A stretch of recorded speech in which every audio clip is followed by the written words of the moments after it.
Hello, I'm Beck. Welcome to my channel. Today I'll be drawing a D&D character based on the roll of the dice. Let's bring out the Tower of Destiny!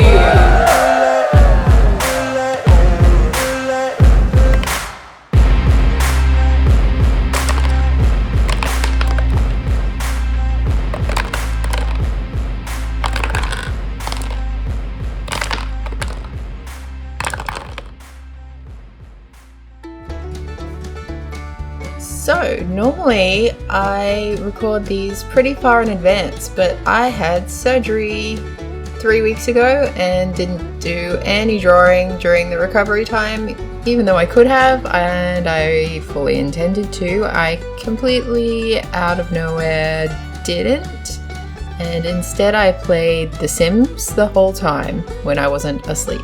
So, this one is coming to you. I made it yesterday and I'm editing today, and I'll probably publish it tomorrow.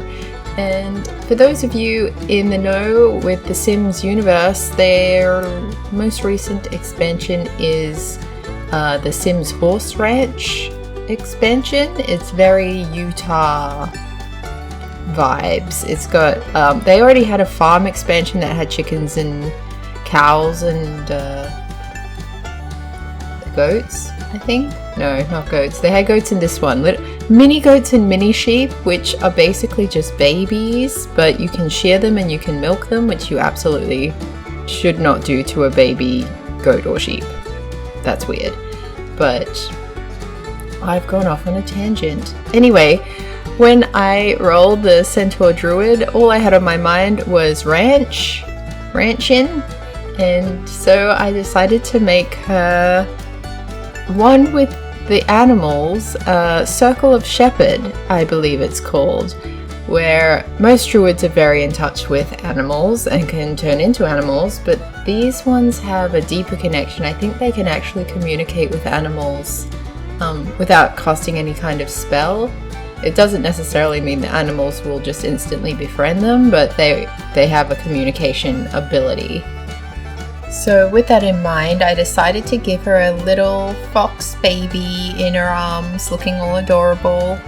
I know that foxes are usually pests, especially to a farmer, but I'm making this girl into a rancher, so maybe she's friends with them. Maybe she tells them to leave her crops alone, if she has crops. I don't really know what a rancher does. I know they have horses and potentially cattle. Do you need to have both to be a rancher? Get in the comments if you know the answer to that question. Yeah, so I took way too much time trying to make this fox look all snuggly and adorable, especially compared to how much time I took drawing the actual character. I was using a reference to get the positioning, the body language, having her sit kind of serenely, because drawing a horse is really hard, and it's impossible to do unless you have something to reference it from. So yeah, good luck. Good luck with that if you're trying to draw a horse just from your memory. It'll end up looking like a dog, like most of the time.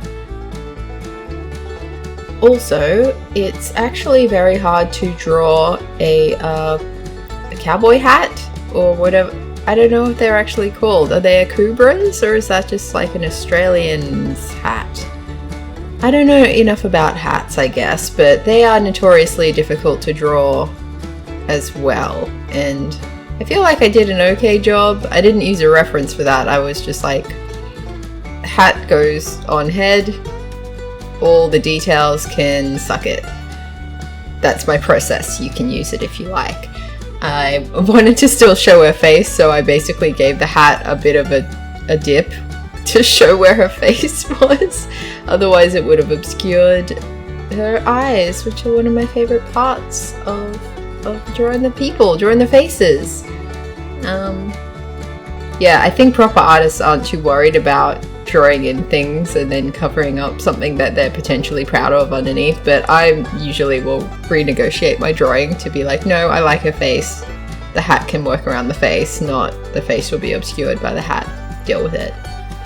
And Yeah, so once I had the sketching done, it was time to do outlines, and after not drawing at all for 3 weeks, I didn't know what I was doing. It shouldn't be that hard to draw outlines, but it really was. I felt like my hand didn't know how to do the things anymore.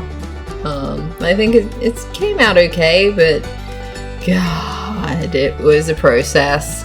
This is why practicing regularly is very important, because just like exercising, you lose your skill really quickly when you're not in the habit of doing the thing that you're trying to be good at. Consistency is key. Yeah. I struggled so hard to make the collar look like a collar. It's that thing where you know what something looks like, and then when you have to draw it at an angle or just something other than what you're used to drawing it as, it just comes out wrong. At this point, I just was ignoring it and went to do other things, but I come back to it and it's bad. It takes a long time. You'll see. You're on the journey with me. Aren't you lucky? Congratulations. Oh yeah, also struggling with the part where head becomes hair and thinking about what her skull is doing. I just covered it with side bangs. Gotta love the side bangs.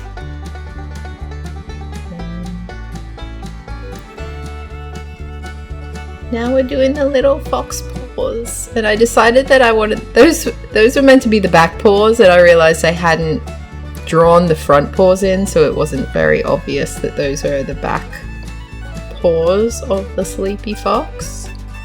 I guess it doesn't really matter, it could be either, it's still cute, but it's more cute if you see it as their little back feet sticking up in the air. So I go back and I add little front paws where you probably wouldn't realistically see them where they'd be all tucked in, but whatever. You'll see them in a second.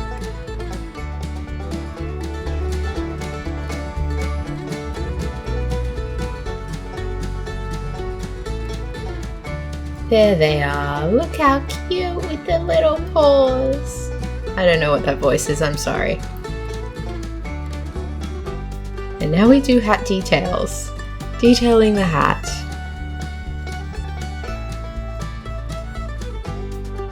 That's fine, right? It looks like a hat. Yay! Congratulations to me, I drew a hat.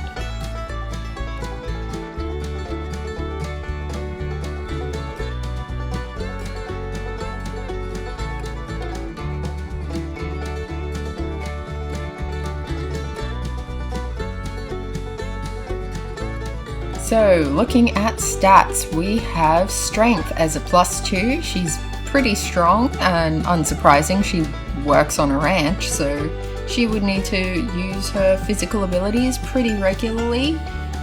Dex, she's pretty dexterous. She knows how to tie a knot and untie a knot. She's not breaking into safes or anything, so she doesn't have like crazy high dex, but she's higher than average.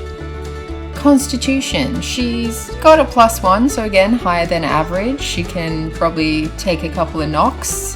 She can hold her liquor, but she's not like insanely sturdy. She's not like +5 or anything.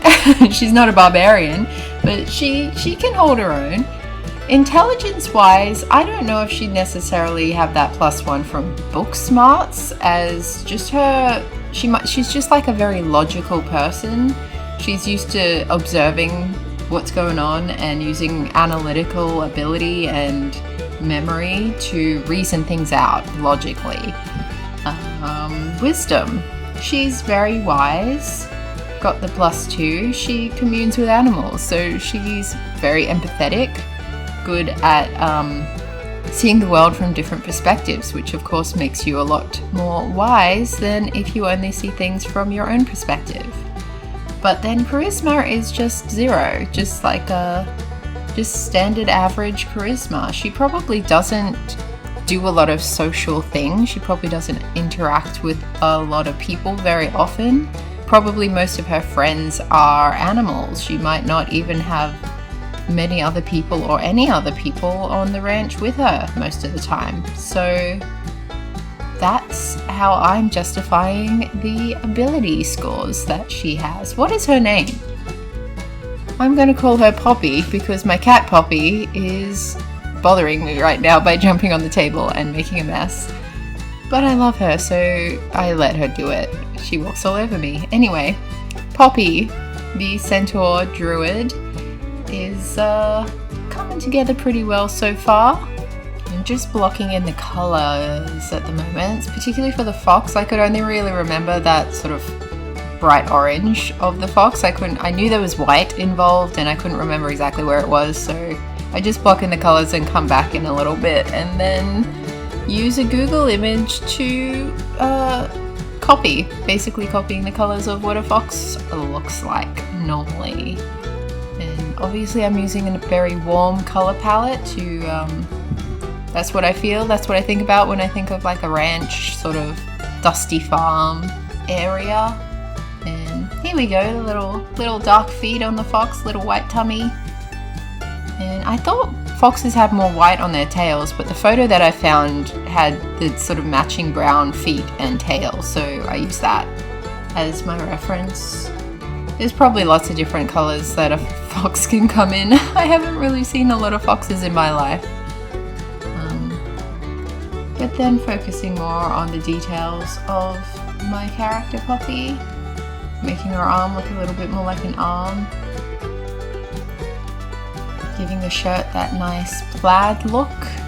I didn't want it to be too detaily, so I sort of gave it the vibe of plaid rather than spending hours making a specific plaid detail. And, I got one of those weird gloves so that I wouldn't put streaks on the page, and I still put streaks on the page, so those gloves don't work. Or maybe they do and I was wearing it wrong? I don't know. But it seemed kind of pointless. But it was only like $2, so that's fine. Now, of course, we're adding in shadows. And while I do the shadows, I might think about what Poppy's background is. I don't think she's a legacy ranch girl. I think maybe she grew up with other centaurs in like the forest, in like a herd of centaurs or a pack of centaurs. It doesn't matter. She wanted to strike out on her own, but she didn't want to be away from nature, so she kind of struck a balance between the two by doing some ranching. She probably befriended someone who was maybe a bit older and childless, and maybe not a centaur. Maybe it was just like a human who had a ranch and was looking for some help, and she obviously can do things that a horse can do, but she can do things that a person can do. So she was sort of a 2-for-1 volunteer, and when the old man passed away, he left everything to her. Now, why would she go on an adventure, you might be wondering? Well, if anything should threaten her ranch, she needs to deal with that. So she could leave her animals in charge since she can communicate with them, although that doesn't mean that they have particularly high intelligence. She might need to trust the ranch with someone while she goes off on an adventure with the party to deal with whatever problem has been presented that's threatening the farm. Now, I was trying to create a nice sort of atmosphere. I've discovered that brushes, the Procreate brushes, just the default ones, are pretty good for doing a lazy background, especially the ones that are like, yeah, she's sitting on the grass. Ta-da, grass. And then I was going for mountains in the background, which, if you look at it from far away, they do look like the sun hitting mountains, but if you're looking too closely, it just looks like a blurry mess of nothing. I think that's kind of how landscaping works. When you're drawing it, it looks like blurry nothing until you take a step back and you're like, oh yeah, okay, I see it now. In hindsight, I probably should have moved the shadow away because I put in there's a light source since it's hitting the mountains, but it looks more like the sun should be above her. But whatever, it's done now. Poppy, everyone, what do we think of her? Thanks for watching. Please subscribe if you want to see more videos like this, and I'll hopefully have another video for you next week. if I remember to make one. Okay, bye!